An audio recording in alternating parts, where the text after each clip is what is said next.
Hello mga beshi ko!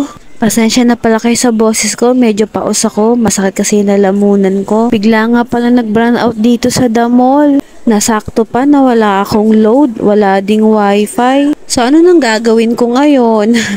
At buti na lang may mga kanta tong iPad ko. Kaya naisip ko na lang kumanta-kanta. Di ka na napipigilan mawala. Kung gusto mo nang lumaya ay walang magagawa. Mag-isa ko na lang gagawin lahat ng pinangako sa isa't isa. Pasensya ka na.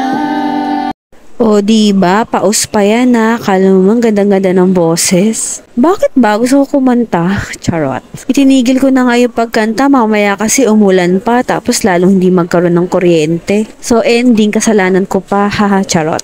So ayan, muni-muni lang ako, malayo ang tingin. Hindi ko kasi alam gagawin ko, ano ba yan? Ito nga pala itsura ng the mall, madami pa ding tao kahit walang kuryente. Yung ibang ang shop, mga nagsara muna sila. Dito naman sa third floor, ayan no, mga sarado sila. Pero syempre, ako naman, dapat nakabukas, sayang ang benta, no? Pero itong kabilang shop namin, sarado, off day kasi yung technician namin. Sa totoo lang, habang nag-voice over ako, nandito ako sa shop at walang kuryente. Kaya nga itong voice over ko, maingay yung background, ewan ko kung napansin nyo. O siya, magmumuni-muni na lang muna ako dito mga beshi ko. Ayun lang, tapos na, bye!